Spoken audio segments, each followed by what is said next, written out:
Yo, it is totally Monday today. It's totally Monday, May 16th. We have so much to talk about. We're talking about, oh gosh, Peloton, VW, McDonald's, Vroom, CarGurus. I really mean it. We're going to try to squeeze it in. Everywhere I go, All of it.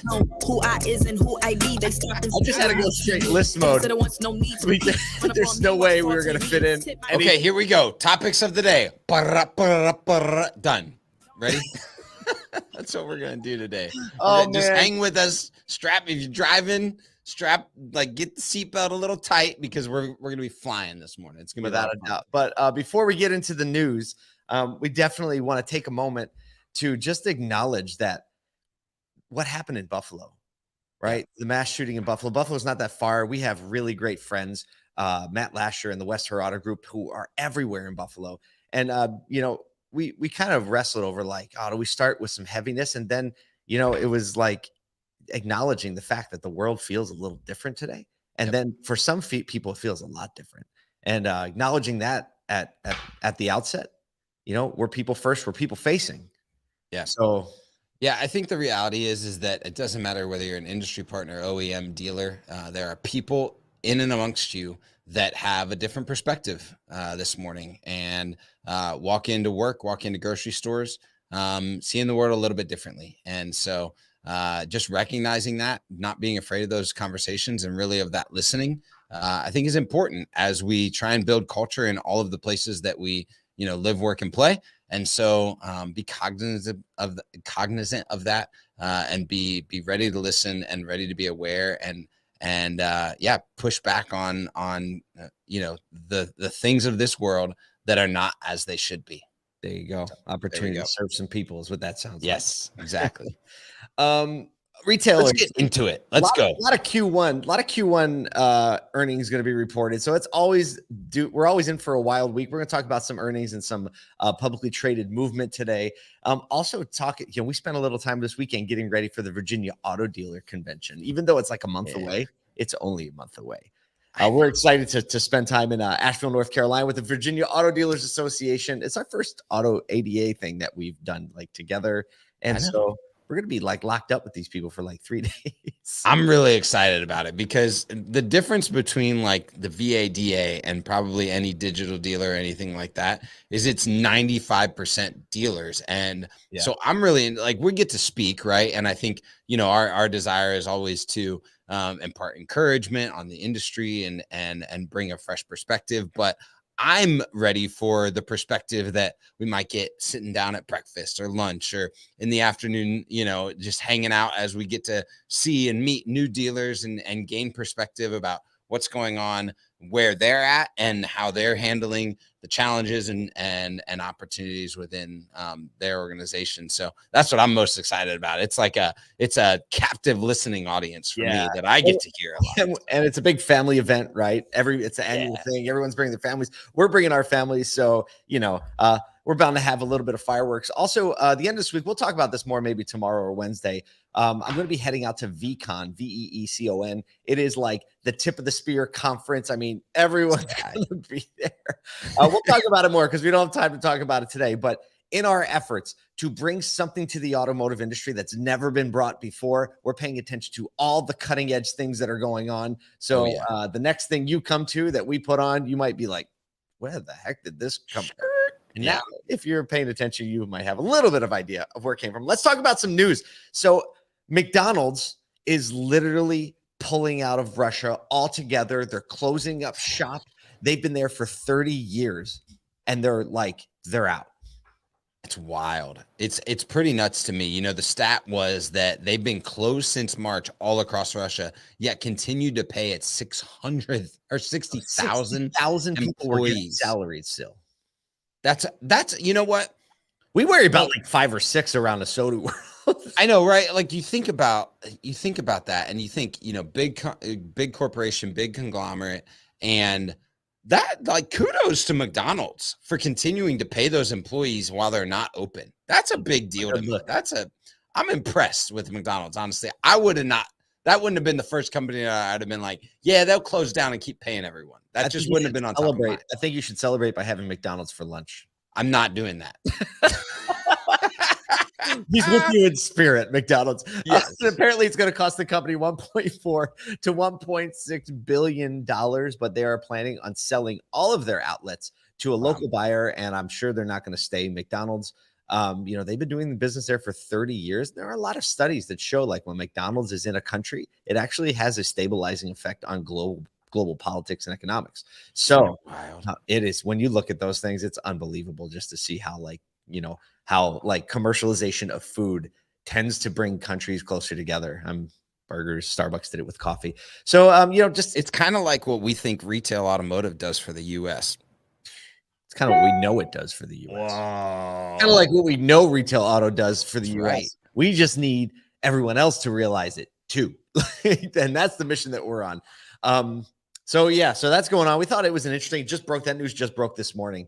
So, whatever's going on in retail, big retail specifically, does affect the mindset. It does affect business. So we thought we'd mention it this morning. We have a really funny, ironic story to talk about next. This is classic manufacturer, just classic, right? And VW is doing a lot of great things. We actually talked about VW and how they are very brand first, like they understand communication on Friday.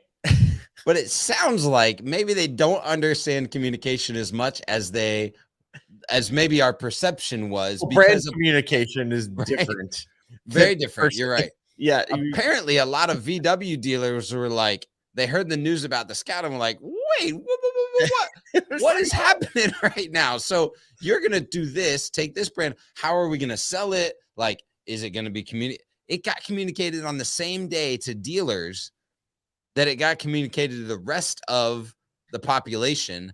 And I think maybe the dealer reps too, Kyle, because so here's the story on Friday. Right. We're all proud of ourselves. We're talking about the Scout. We're like, oh, VW always understood brand. And now this is the pickup truck answer. A lot of dealers have been asking for a pickup truck for a long time. So Kyle and I are in an elevator in Tampa going up to a meeting room. We're going to have a little day of a SODU powwow, right? Our whole team's moving up there. And, we're in there when someone gets in the elevator with a badge on, right? You're always like, let's try not to look right at their badge to see who they are. But casually, we're going to glance down to see if we know them or where they're from. And this young lady was from Volkswagen of America. I'm like, oh, it's a Volkswagen rep.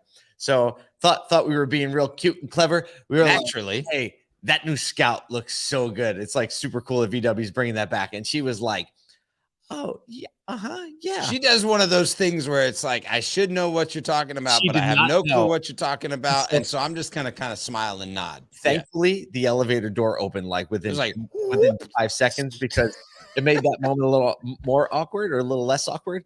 But in reality, she probably had no idea. Yeah, no, definitely not. Yeah. And I think this is, or she didn't want to talk about it. Yeah, right. A bit even more awkward. Oh, it could. Yeah, maybe she had conversations that morning with dealers that were mad about it, and she was still kind of reeling from that. Who knows?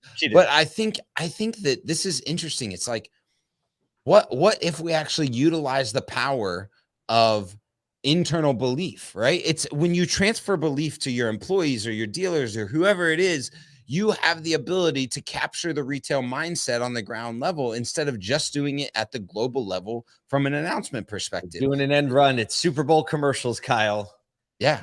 And on Friday, this is from, I think it was an Automotive News article, quoting from the article, on Friday, May 13th, VW of America sales and marketing head Andrew Savvas sent a letter to the brand's 650 dealers confirming, which means that they asked, confirming that Scout will be an independent brand within VW Group, and dealers will have no claim on its products. That's messed up. Well, look, it's not that a company can't develop new products that are not within the dealer network. I understand that, right? It's not like a dealer doesn't have rights to every product the company develops. However, when it's a market segment and something that has really been fleshed out and been brought to the market through the local dealers, they've been asking for it. The dealer advisory, they've probably been advising on it, right? And then for it to come out this way, I mean, is it wrong? A scary precedent. It does for the rest of the manufacturers, and that's what's most concerning to me. Mm-hmm. So dealers, heads up, control what you can control, and keep pushing back on your dealer representative, on your OEM reps, on the people that are making those decisions. Speak to your dealer advisory boards and make sure this doesn't set a precedent for all of the other manufacturers. Because, man, we know, like you were saying, like, can you talk about it? How confusing this is going to get, right? Yeah. Right. You have this vehicle and it's a Volkswagen. Everyone knows it is. It's a Scout. And they have their own network of sales and service and reps. And it's not the dealer and because what do customers want? They want to be able to walk in and ask questions and dig in and relate to people. And all of a sudden you're going to be, oh, no, actually over there, you'll go ask those questions. And over here, you can ask these questions. It's a tough one setting up. And especially, I mean, when I think of VW dealers, right, I already think of like a niche community of enthusiasts. Absolutely. Right. Yep. VW is not a mass market product. Well, it is, but you know what I'm saying? It's not like VW drivers already have this built-in sense of like cool and adventure and trendy. And like, I don't fully get it, but we don't make the news, folks. We just report it. But there you go. This had a fun tie back to what we did. And like Kyle said, like the show isn't over. Like, this is where dealers do need to push back and prove that, you know, they are a viable and valuable part of the distribution network, the one that's closest connected to the consumer, more than the way like a great Super Bowl commercial could actually make a difference. The only reason that works, like great commercials work, is because you have a very great execution on the other side of it. Yep. Or else it's pop and fizzle and it's over. I wanted a speaking of so bad right there. No, I'm not gonna. No, we can just do speaking of retail every single time this morning. whatever we can do. Peloton is their stock. We've talked about this the last year. Their stock's still plummeting. Their performance is plummeting, while in-person options, specifically Planet Fitness, is actually on the rise and on the increase. Now, I think at face value, when I looked at this, when I saw this article, I was like, oh, that makes sense, right? Because at home and in person are shifting. We're in the middle of the shift where everyone's getting out, and I'd rather go to Planet Fitness than sit in my house and ride my Peloton. But it's a little deeper than that. It's a little deeper than that, because their churn rate, Kyle, for Peloton is less than 1%. It's wild. It's slightly lower than Netflix. Right. Yeah. So they're keeping all of their customers. It's obvious that there's not a lot of upselling. Right. And then there's also not a lot of new buyers, right? Because think about that. It was like 570% growth during the pandemic. Right. Yeah. And the conditions obviously were merited that. Yes, absolutely. Yeah. And I think it was what's interesting about so many of these companies that saw these massive gains during the pandemic is it was overinflated numbers for what their typical growth would have been. I mean, we're seeing that with Carvana on the retail automotive side, is this overinflation of excitement about the brand or an attention to it because it met a unique, need for a particular time period. And then it didn't, these brands didn't have like a way to scale past a unique time, and a unique need. Yeah. And so I think that's where you're seeing some of these other brands, and we're seeing like retail automotive having the staying power, Planet Fitness having the staying power, because they actually meet people in both spaces. Yeah. It's not so Peloton, they cultivated a great community. The people love the product. They grew because of a situation beyond their control, but they just happen to have the right product market fit at the moment, right? Exactly. Now, granted, they're not hemorrhaging, right? People are staying. 99% of people are staying, right? Some people are checking out, but 1% churn is like unheard of. Yeah, that's like nuts. this, right? So they're doing a great job, and it really comes with a mindset shift on like, what is the business actually going to be in the future, right? What is the real revenue? Because when you have the attention of a community, right, you have opportunity. They have the attention. They're a functional part of people's life, and it's their health too, right? It's not like Jelly of the Month Club. It's like it has to do with how people feel and their physical identity and all that stuff. So it's really good things. Now Planet Fitness, obviously, they're just doing a great job of welcoming people back it's a complicated world to welcome people back and open up, but they did a great job of it. Their net income increased $16 million. Over previous period, 37 new stores opened in Q1. So they are opening retail. That's strong. Think about it. They're opening retail. And here's the thing, like they are super accessible, right? Oh my gosh. Yeah.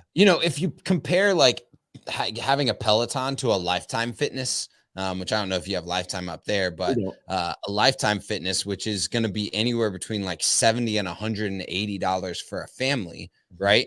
So you go to Planet Fitness and you're talking about $10 a month. It's crazy. I mean, you get it on the special sale, which happens like 9 times a month, or 9 times a year, the quote unquote special sale.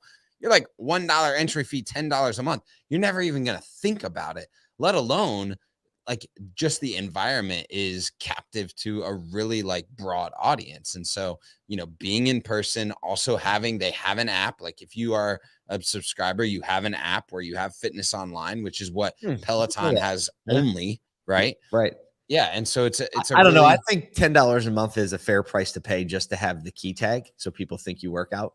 You're like, but I got the key tag. I'm good. Come on, man. I've been watching you for the last 6 months. You ain't working out. That's good. But you got the key tag, $10 a month, fair price to pay. So speaking of transitioning your business from what you thought you were going to do to what you're actually doing. Hey. Segue. Time.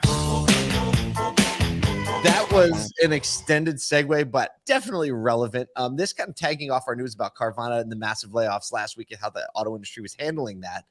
Vroom also laid off 14% of its workforce. That's a lot, but when you think of the numbers, it's 14% of their workforce is 270 people. Right. It's just a big difference. Company, sure. But they've reprioritized profitability over growth. Right. So that is a massive shift. When you're thinking like, hey, we're going to be a unicorn, we're going to grow fast, and we're going to just keep investing in the growth and losing money. They were like, let's learn something really quick. Let's just start making money on car deals. You know what they could also start doing? Start taking care of customers. Sorry, had to say it. Got them. Sorry, Texas, all of that stuff, right? Well, I mean, but no, that's profitability comes right after taking care of the people that are paying you, right? Well, that comes with focusing on today instead of tomorrow, honestly, right? Because when you're focusing on tomorrow, we have to grow. We'll throw more money at. We'll throw more money at it. Like if we move fast enough, all these problems won't be able to catch up with us. We know that's not true. We know problems do catch up. They have been catching up. And for Vroom, it's interesting for them publicly saying that we're going to focus on profitability. We always talk about stocks and publicly traded companies specifically as a balance between, is it a voting machine right now? Like, is the stock price based on the actual fundamentals of the business, like revenue and profit? Or is it a voting machine based on, what people feel about the company and growth? Well, growth, when you focus on hyper growth and you see some hyper growth, people just start pulling the voting machine. Sounds like Vroom is saying like, we think that being a weighing machine is more sustainable in the future. Yeah. And I would agree with them, especially heading into, potential economic turmoil, thinking high growth over the next, 12 to 18 months is probably not a strategy that's going to keep you in a high growth mode. Right. No. So, and when we talk about the takeaway, right, all these kind of have a current theme in the takeaway, and it is focus on what is going on right now. It doesn't mean we can't think and plan for what's going to happen in the future, but don't neglect the fact that the fundamentals of the car business are taking care of people first, right? Making decisions with taking care of people first and taking care of your community first. And what is that going to do for you in the next 6 and 12 months? Overthinking like, I think people hear us a lot and we talk a lot about looking forward and thinking about, what's coming next. But the reality is the 1 foot now, 1 foot future is extremely important. And especially right now, thinking about your current business, what you can control, setting yourself up, to succeed long into the future. It is about focusing on now. It is focusing on your current customer base, the way that they're engaging with you, the way that they're communicating about you, because that's your future success. Everything set up future success right now is about what consumer sentiment is of your brand. Absolutely. Gary Vaynerchuk calls it clouds and dirt, right? You have to have your head in the clouds and looking over but you also have the hands in the dirt on a regular basis. Last story for the day. I think we got through a record 5 stories today. Let's go. Let's go. We just wanted to talk briefly about the fact that CarGurus has entered the market with their online retail platform. They're calling it super uniquely Digital Deal, right? Why do you laugh? Why do you laugh? It's a very direct name. It is. It's a very direct name.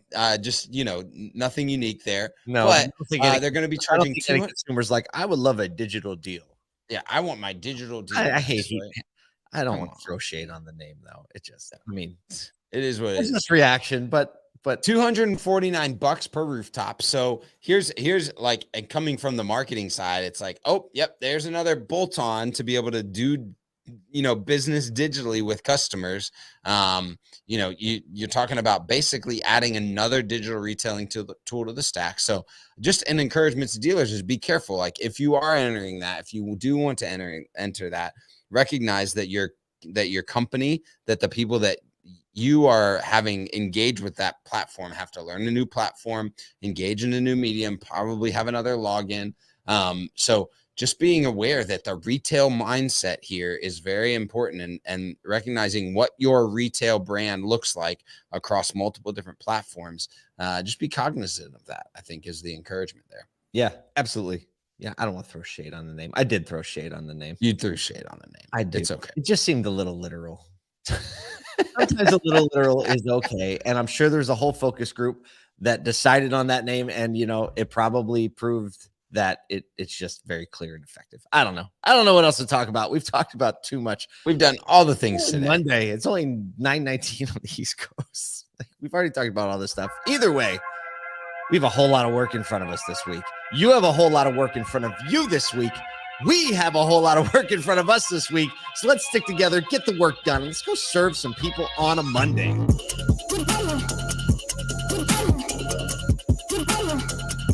Right.